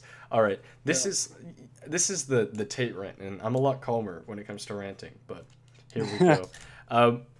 J.K. Rowling, what are you doing? I mean, Hermione's not black. Dumbledore, he's not a flaming homosexual. You didn't write a Jewish kid into the books. Ron Weasley's not a paraplegic, and Harry Potter's not Arab. Like you're retconning things now that just don't matter. You explained Hermione as a pale kid with buck teeth, and then you cast Emma Watson. That's the biggest change we should see. Beautifying a character for film, because film, of course, is Was she ugly in the books? She was super ugly in the books, at least described as so. Buck teeth, nappy hair, all of that kind of thing. There were white kids. J.K. Rowling, no one cares. No one cares that you wrote a book about white kids. And no, I'm white. I'm half Hispanic, but my skin color is white. So maybe I'm not the right person to say that, but if you write a character as black, no one cares. If you write a character as Asian, no one cares. But don't take a black character and make them white, 10 years later. Don't make an Asian character and make them black 10 years later. It's not a good image. Do an all-black casted movie for the next Fantastic Beasts movies. No one will care. But don't change their race in the next movie. I mean, it's so simple. It's so simple. I don't care if your character's gay, straight, bisexual, transgender, black, white, Asian, Mexican. I don't care. Well, you can't just tack that stuff on as an afterthought well after the movies come out. So here's the thing. So Dumbledore was revealed as gay in 2007, right after the release of The Deathly Hallows, which is the last book. And Dumbledore being gay was a surprise. But it made sense because of the fact that we were never told about romantic relationships Dumbledore had, besides a character called Grindelwald, who apparently was his childhood best friend. So you can infer that his childhood best friend, was also a romantic interest. So the Dumbledore being gay thing, completely fine in my book. Hermione being black in the play, the Cursed Child play, what? If the black actress was the right person for the role, then say she was the right person for the role. Don't make it ambiguous. I mean, I'm fine with that. If a theater actress is the best person for the role, but don't write the character as black, because I'm pretty sure in The Cursed Child she wrote her as black, which doesn't make any sense. Maybe she's not. I don't know, because I haven't read Cursed Child, but I don't care if the actor for Harry Potter in the movie is, Asian. I don't care. Just, don't preemptively change it. And I have no idea what you're talking about. But no, there's so many issues. She's just imagine reading a Star Wars book and Padme is described as Anakin and Ahsoka were having hot sex off screen. Oh god, it's something like that. No. It'd be like Ahsoka the Twi'lek, right? And every piece of canon is orange, but then all of a sudden in Rebels she's green. Yeah. And instead of saying, a green-skinned actor was the best choice because they were talented, you just don't say anything. You just say, no, this is the vision. Like I said, Black Hermione in the play, I mean, if she was the right actress to portray Hermione Granger, by all means, make her black. But say something about it. Yeah. You know what I mean? We don't want you to rewrite characters. And like I said, I don't care if the next Fantastic Beasts movie is, a completely black cast. Keep them black. Keep white characters white. And that kind of sucks to say, but if they were written as such, just keep it that way. It doesn't matter. Their race does not matter. It shows less integrity to change them because of an agenda. Not to get political.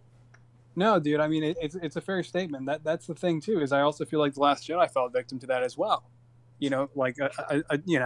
I'm not one of those radical lunatic Last Jedi haters. All the rant that you heard here today is not something I would say to Ryan in person. It's not. I'm not a lunatic like so many of these guys online who are still ranting about it a year later. It's like, you don't see me posting. I never posted a single video about this. It's like after a certain point, it gets, it's excessive, and what needed to be said has been said, and to keep going like this on an online forum is very immature, if you ask me. Sure, I mean, to an extent, it becomes about caring for the franchise and its direction. And listen, if it remains unchanged and Episode 9 falls prey to the same problems, then sure, strike up the conversation again. But to just keep going nonstop until the next installment is insane. And so I say that because it is just a shame to still see so many people going on about it. Whereas I'm still just prepared to go and appreciate the fact that it's all still happening, period. Oh yeah. I mean, I have problems with Episode 8, The Last Jedi, but I'm not. I mean, we are complaining on the internet. We're talking about its issues, but we're analyzing the issues. We're not just saying, "Oh, this is a trash movie." This is a trash movie. I think this is like one of the only times I've ever had this conversation and it be posted online. Yeah. But I mean, there's nothing wrong with that. It's sharing opinions about a flawed, piece of work and kind of explaining what we would have preferred. But it's not just serializing, saying it's all it's this person's fault. This person's character was awful because of them. No, we're just saying, there were criticisms about the film, and I think that's fine.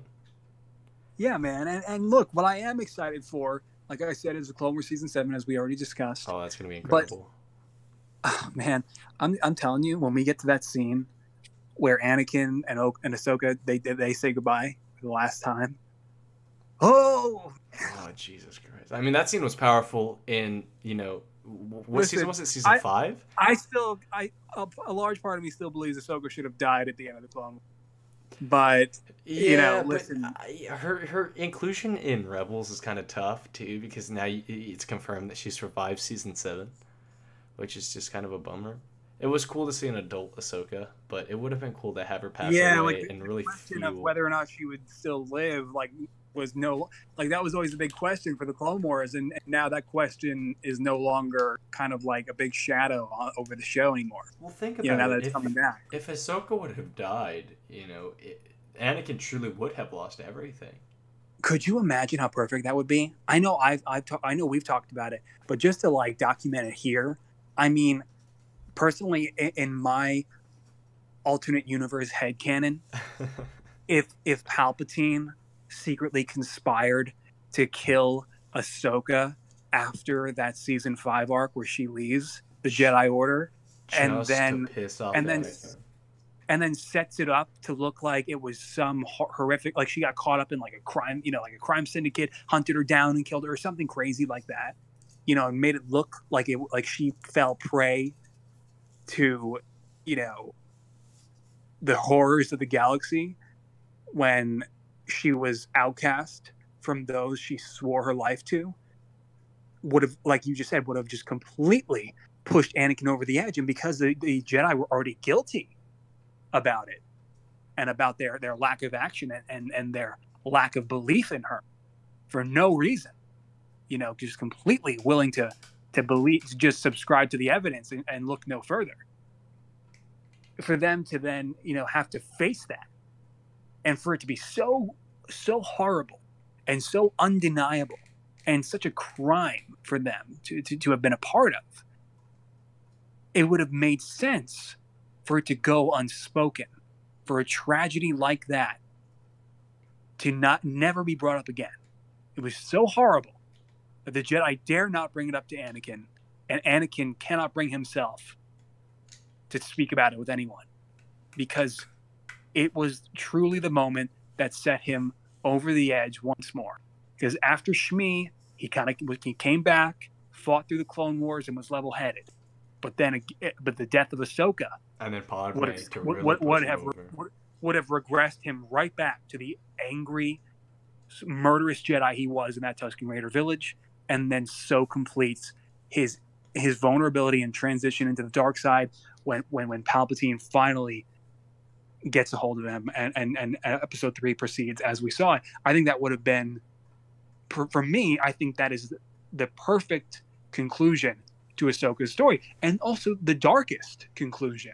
But unfortunately, it's the most fitting for the universe, if you ask me. But her surviving beyond that, and going on the run on planets like Raeda and all the crap that happened in her boring solo book that E.K. Johnston wrote. I mean, no good, man. Just a really boring part of her life to cover in a book.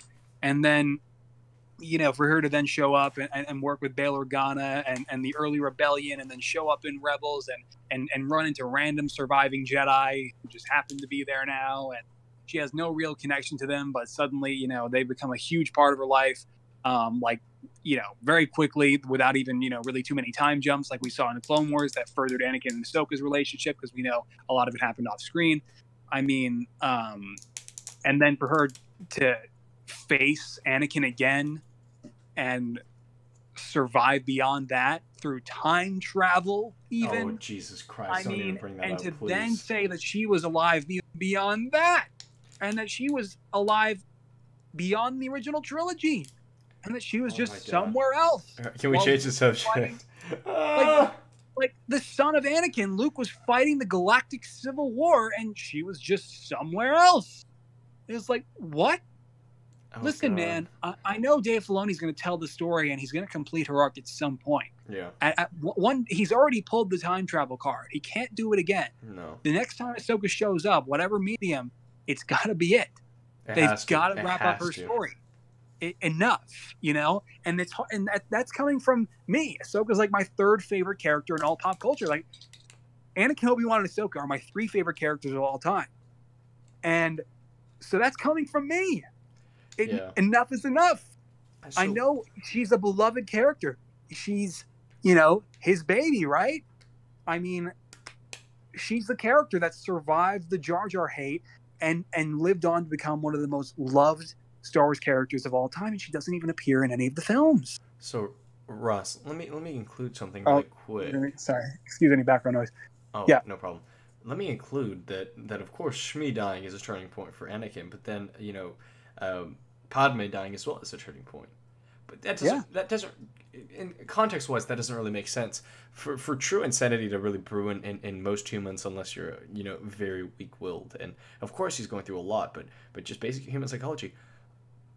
A little bit more than that, I think, should have happened to really drive home the fact that he's completely lost it. That he's lost. He's done. He can't do anything. Yeah, by the time Revenge of the Sith happens, and he's at risk of losing Padme, the one that he truly cares about above all else, and now he's about to lose her too. That all of that built up before, with Ahsoka, being murdered after being expelled and betrayed by the Jedi, and Shmi, his mother, and everything that happened throughout the Clone Wars and the horrors he saw. It would make more sense in Revenge of the Sith for him to just snap within minutes, just storm and raid the Jedi Temple, slaughter kids, slaughter all the people that trained him and that he lived with and grew up with. That would have made more sense. But go ahead. But also, I have a feeling in season 7 they're going to have some sort of catalyst, some moment where he does have a psychological shift, a break. They're probably going to introduce a new character that's maybe a friend to him.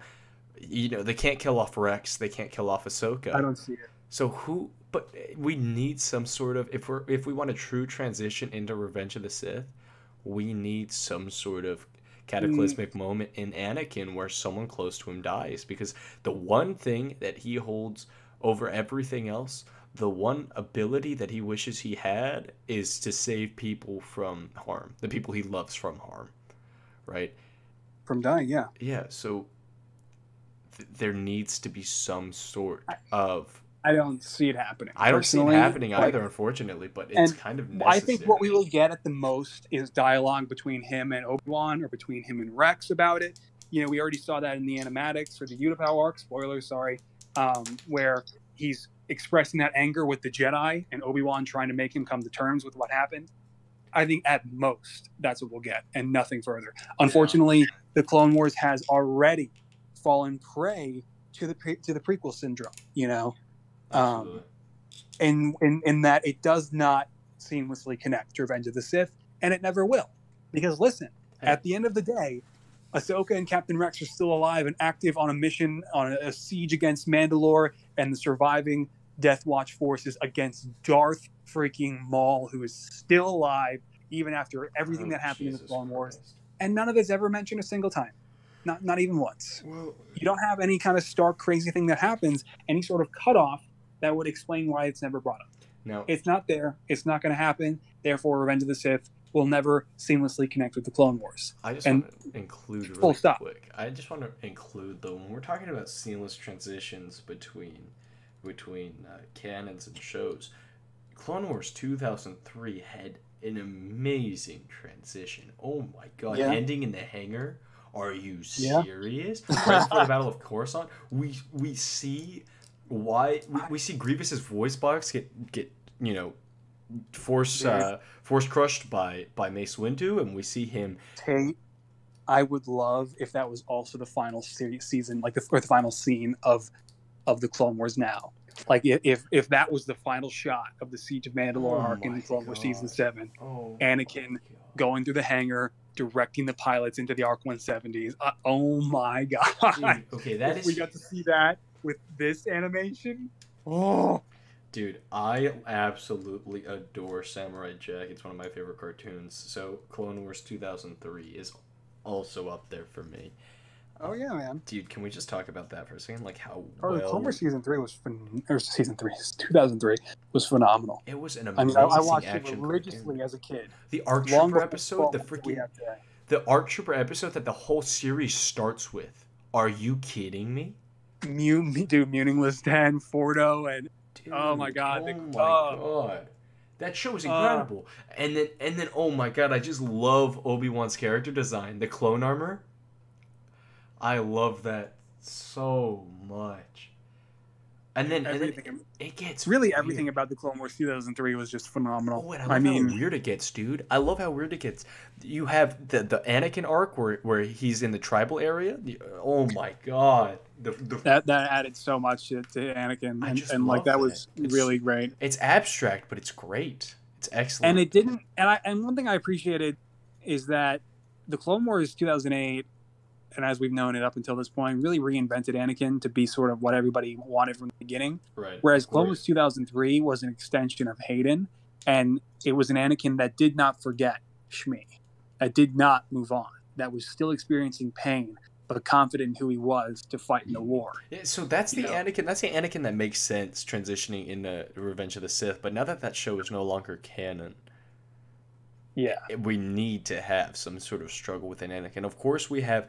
Oh gosh, what arc was it in the Clone Wars? The Force family, like the 3 family members of the Force. It's so blurry. Yeah, you know what I'm talking about. The 3 family members with the Force. What do you mean? There's the father who's like the dude, the Mortis arc, one of the greatest of the show. Oh my god, why couldn't I remember the name of it? But the Vader, the father, son, and daughter. They were the embodiments of the light, dark side, and he was also the former chosen one. Right.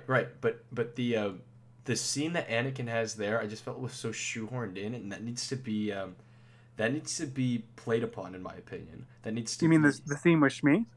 The scene where Anakin has that whole Darth Vader manifestation. You know, I think he sees his mom and all of that kind of stuff. Yeah, I think it needs to be further detailed. I think not further detailed, but a scene like that needs to happen again in season 7, or if it's the final season. I do think that scene didn't really hold a candle to the development. Like that. Listen, man, Ghosts of Mortis, the final arc, like the final episode in the Mortis arc, was by far the weakest.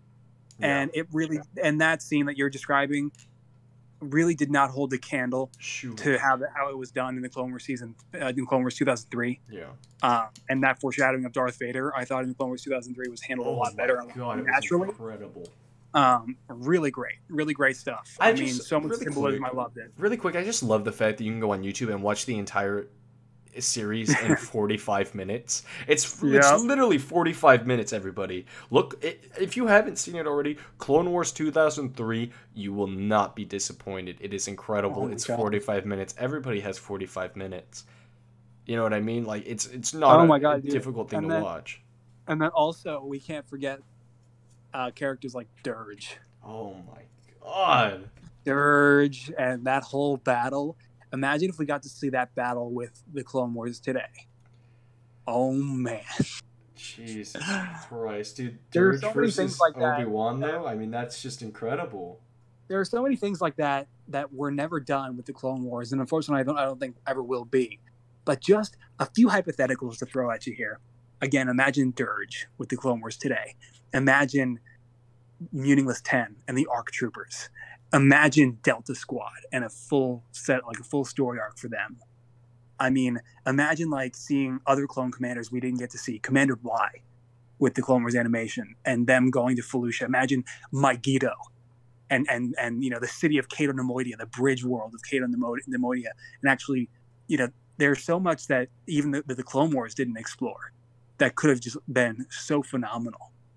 That would have just really been perfect and made up for all the slack that the show experienced, because the Clone Wars was not perfect, and the Clone Wars had a lot of really bad arcs and a lot of really bad episodes. You know, I there are things like that I think could have been done in the Clone Wars that would have just put any fan of the era into cardiac arrest. Oh yeah, that's a good way to put it. Oh, I mean, yeah, man. Oh, dude, I just want to watch Clone Wars 2003 now. Yeah, and speaking of the Clone Wars, pulled from Netflix just this past week. It was pulled? Yeah, man. It's off Netflix, finally. Is it on the Disney streaming service now? Or? Well, not until it launches this fall. But they're putting the whole thing, right? Oh, yeah. Yeah. Okay, good. It'll be back on the Disney streaming service, but the Clone Wars, in terms of streaming, is going into hiatus until the fall. It is off Netflix, never to return, and going over to Disney Plus for this fall. At least it'll survive on Disney Plus forever. You know what I mean? Like, they won't delete it. I mean, that's a big. You can still buy the seasons like on iTunes or Amazon. Personally, I'm not going to. I think I can make it. But yeah, man, I think that was crazy because, you know, I remember over the years since 2014 when it was first added, whenever that notification would pop up and it would say the Clone Wars leaving Netflix, you know, at this certain date, I was like, really? Big stuff. You know, but then it turned out it was just always an automatic notification and it wasn't really a thing. Now it really is a thing and it really did happen. Yeah. Well, I mean, hey, Clone Wars 2003, if you need your fix, is on YouTube. It's like, what? It's 2 hours, but just watch like 45 minutes of it and see if you like it. Yes, sir. In the first 45 minutes, oh my god, you get the ARC Trooper scene, you get the Dirge fight scene, and you also get the Grievous fight scene. So. Oh, the Grievous fight scene is so good. Like Scoob. The Jedi Shaggy there. Shaggy Jedi, yes, sir. Oh, I love that. Oh, he gets murked completely. You know, one thing I don't want to forget to mention here is I really would love, and I know it's not going to happen, but if they did, another thing to imagine with the Clone Wars today, if they did it, the Battle of Coruscant on the ground. Oh my god! Imagine seeing that Mace Windu. Imagine Grievous hunting down Shaak Ti and those Jedi and something similar. Okay, really quick. I was gonna bring this up. Clone Wars 2003 just shows the sheer strength of General Grievous that we don't see anywhere else in Star Wars canon. We don't Yeah, that see was his sheer because Revenge strength. of the Sith hadn't come out yet, and those guys that worked on Clone Wars 2003 just arguably had a better idea for how Grievous should be than George Lucas himself did. But here's the thing. So General Grievous being weaker in Revenge of the Sith makes sense, right? It makes sense because he was in the Clone Wars 2003, he was a little too much of a powerhouse. I don't think so. I think that in the Clone Wars 2008, he should have been more powerful. I mean, he has that massive lightsaber collection. How did he amass that? I mean, Force users, even weak Force users, are pretty damn strong. So for him to just pick apart, what was it? He killed like 3 Jedi in the first fight scene, including Jedi Shaggy. Oh my Scoob! Oh my General Grievous, cut my head off! But killing those 3 there, and then he killed I think 2 or 3 during the Battle of Coruscant. It showed how it just when Revenge of the Sith came out, it just okay. Now there's a reason why he has this big collection. There's a reason why he is so feared. That's but I still think, like, listen, I love Grievous in Clone Wars 2003. It's so fun to watch. It's so exciting at every turn. Helicopter. But I still do think it was a little much to work into canon now. I think he still could have obtained all those lightsabers without just being an unstoppable force at every turn. That's true, yeah. But yeah. So oh my god, dude! I'm just thinking about that in Samurai Jack at the similar time period. I mean, like, Samurai Jack was good. The original characters, like Dirge, for example, and I would argue General Grievous in that show, and then the ARC troopers, of course. Those characters just mirror the kind of characters we see in Samurai Jack so well, and I just. Oh my god, that's if I have to say my favorite piece of Star Wars, out of all the comic books I've read, all the graphic novels, all the movies, Clone Wars 2003 is my favorite. And I know that that's a big claim, but I love it. Yeah. Well, hey, I mean, we're running out of time here, so I reckon we talk about The Mandalorian. We haven't talked about that at all, and I think that's very important. Talked about what? You cut out. The Mandalorian. As Star Wars Celebration, of course, is right around the corner. We're definitely going to see some footage, some reveals. I don't know anything about it, personally. Yeah, so I can set up a few facts for you real quick here. So The Mandalorian takes place 8 years after Return of the Jedi. The New Republic has been established. There are remnants. Really quick. Return of the Jedi? I thought this was a Clone Wars era show. This is a sequel era? Technically sequel era? That's awesome. Yeah, dude. That's awesome. Yeah. I did not know that. That is super cool. Yeah, and so it deals with we don't know anything about him. He's just outlaw gunslinger type. He's got Mandalorian armor. He's in the Outer Rim territories, and that's about all we know so far. And what we do know, though, is IG-88 will apparently, or at least an assassin droid will be in it with him. Pedro Pascal is, of course, the Mandalorian. We don't know the character's real name yet. And there is, I mean, Disney's dumping so much money into this entire project. Apparently, Jon Favreau has been working with like new technology that almost like provides a render for how things will look on his feed as he's shooting. I mean, like in terms of visual effects. I mean, crazy rumors like that have been floating around. And there have been so many set visits. I mean, from George Lucas to Elon Musk. You have I forget his name, but his name is Ludwig, and then I forget his last name. Who did the score for Black Panther? The one doing the music for The Mandalorian. You have Taika Waititi directing an episode, and you have Bryce Dallas Howard directing an episode. Dave Filoni directing the pilot, which is so exciting. Dude. Dave Filoni moving to live action, eventually a movie. Oh man. I mean, I'm so happy for him, man. I'm so excited. The names you're listing, this is a multi-million-dollar project. Oh yeah, dude. Earlier in the show, when I said this is shaping up to be one of the greatest sci-fi shows of all time, I meant it. Okay, here's the thing.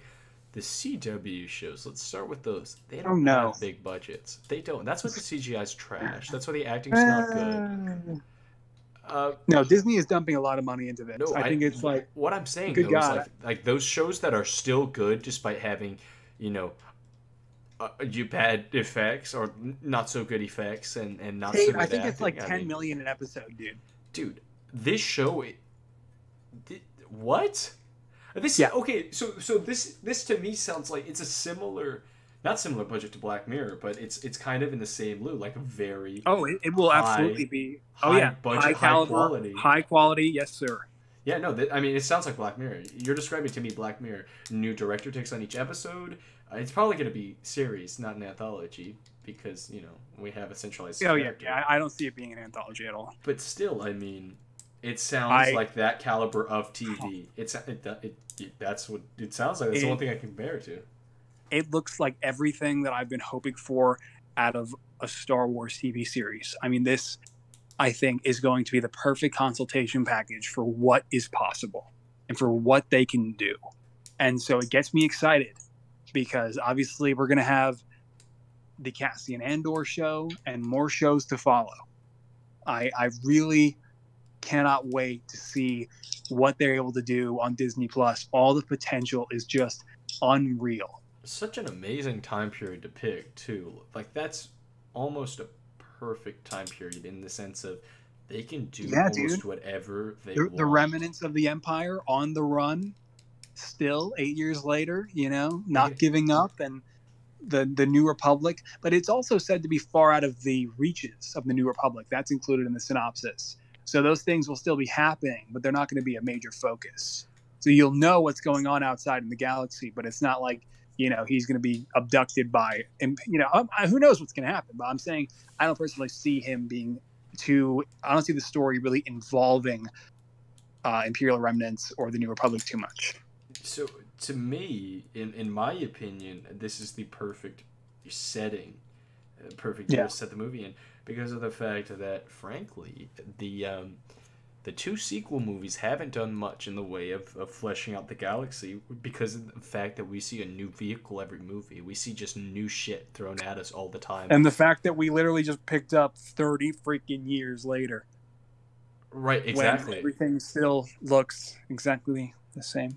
Right, but also, they just, like in the original trilogy, for example, I mean, they had consistent vehicles, right? The same vehicles, like, all the time. In the sequel trilogy, there's just a bunch of random shit. So it doesn't matter what this show introduces, in my opinion.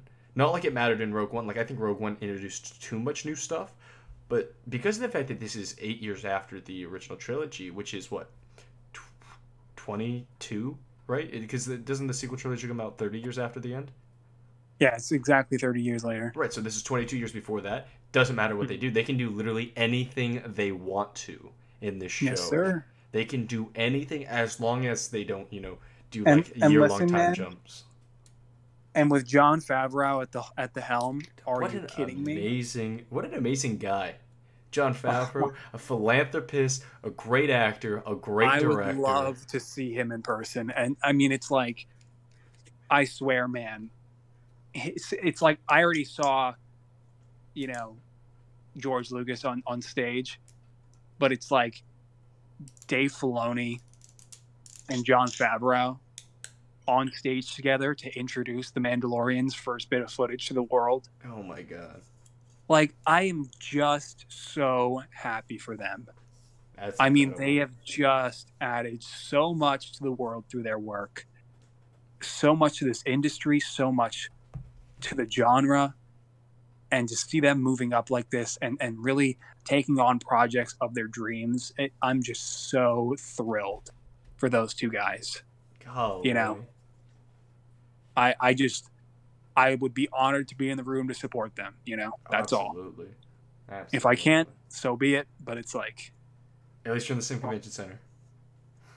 Yeah. Oh, and man.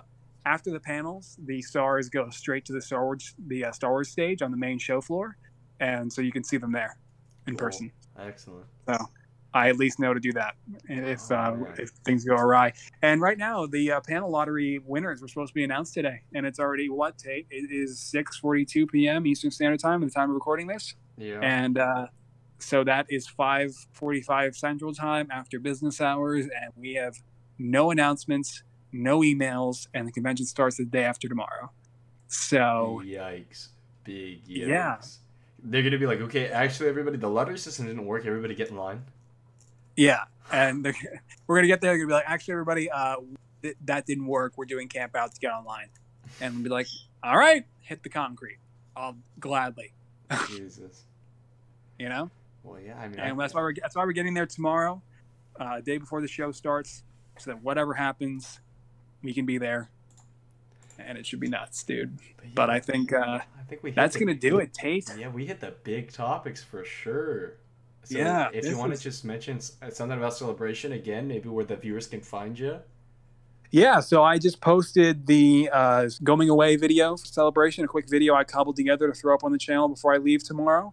And in it, on the description of that video, I have my current schedule for when, what panels I'm hoping to hit, and when, what specific times I will be in the autograph hall. And that's probably the best place to catch me, honestly, because I'll be frequenting there, at least once or twice to 3 times each day.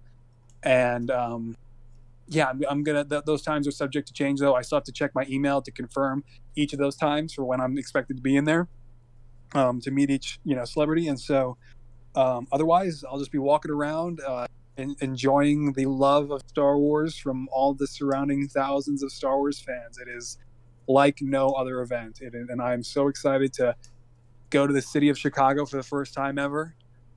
The Windy City, I'm it's going to be nuts, man. It is going to be nuts. And I cannot believe I'm already leaving tomorrow. I got to go back. That's insane. Well, anyway, everybody, thank you so much for watching. We really appreciate your viewership. And yeah, we just passed 700 subscribers on the channel. So thank you guys so much for that. That is awesome.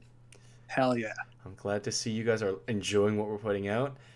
As always, we're very grateful for you guys to be here, and we are, of course, starting out. This is only episode 5. This is the 6th one we've recorded technically, so there are still things that we need to figure out.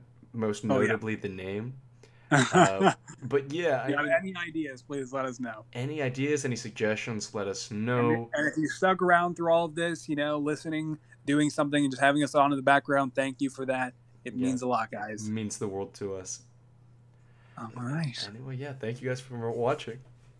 May the Force be with you. May the Force be with you all.